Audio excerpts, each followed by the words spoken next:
Hi നമസ്കാരം, ഞാൻ ഔഷാദ് ഇബ്രാഹിം. ഹൃദയം, ശ്വാസകോശം, കുടൽ തുടങ്ങിയ ശരീരത്തിന്റെ ആന്തരികാവയവങ്ങളിൽ നിന്നുള്ള സൂക്ഷ്മ ശബ്ദങ്ങളെ നിരീക്ഷിക്കുന്നതിന് വേണ്ടി ഡോക്ടേഴ്സ് ഉൾപ്പെടെയുള്ള ആരോഗ്യ പരിപാലകർ ഉപയോഗിക്കുന്ന ഒരു മെഡിക്കൽ ഉപകരണമാണ് സ്റ്റെതസ്കോപ്പ്.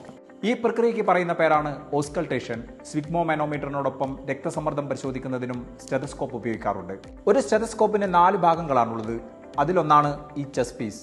ഉയർന്ന ആവൃത്തിയിലുള്ള ശബ്ദങ്ങൾ കേൾക്കാൻ മുൻവശത്തുള്ള ഈ ഡയഫ്രവും കുറഞ്ഞ ആവൃത്തിയിലുള്ള ശബ്ദങ്ങൾ കേൾക്കാൻ പിൻവശത്തുള്ള ഈ ബെല്ലും ഉപയോഗപ്പെടുത്തുന്നു. മറ്റൊന്ന് ഈ ട്യൂബാണ്. ചെസ്റ്റ് പീസിൽ നിന്ന് ശബ്ദതരംഗങ്ങളെ ഇയർ പീസിലേക്ക് കൈമാറുന്നത് ഈ ട്യൂബിലൂടെയാണ്. ഇത് ഇയർ പീസാണ്. ഇവ ചെവിയിൽ ഘടിപ്പിച്ചാണ് ശബ്ദതരംഗങ്ങളെ തിരിച്ചറിയുന്നത്. മറ്റൊന്ന് ഈ ഹെഡ്സെറ്റ് ആണ്. ഇയർ പീസുകളെ ട്യൂബുമായി ബന്ധിപ്പിച്ചിരിക്കുന്ന ഈ ഹെഡ്സെറ്റിലൂടെയാണ് ശബ്ദതരംഗങ്ങൾ വ്യക്തമായി കേൾക്കാൻ നമുക്ക് സാധിക്കുന്നത്.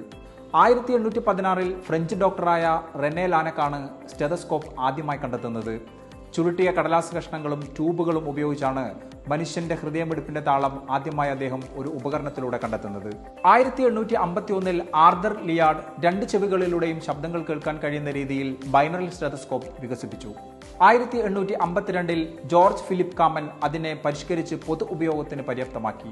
20-ാം നൂറ്റാണ്ടിന്റെ തുടക്കത്തിൽ തന്നെ ഇത്തരം ഫ്ലെക്സിബിളായ ട്യൂബുകളിൽ മെച്ചപ്പെട്ട 2 തരം ശബ്ദങ്ങളിലൂടെ സ്റ്റെതസ്കോപ്പുകൾ വിപണിയിലെത്തി തുടങ്ങി.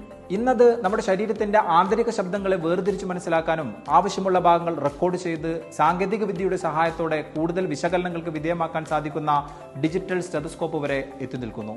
ലിറ്റ്മാൻ ഉൾപ്പെടെയുള്ള ബ്രാൻഡുകളിൽ സ്റ്റെതസ്കോപ്പുകളുടെ ബൃഹത്തായ ശേഖരം മെഡ്ബൺ സർജിക്കൽസിൽ ലഭ്യമാണ്. ഞാൻ ഔഷാദ് ഇബ്രാഹിം. Thank you.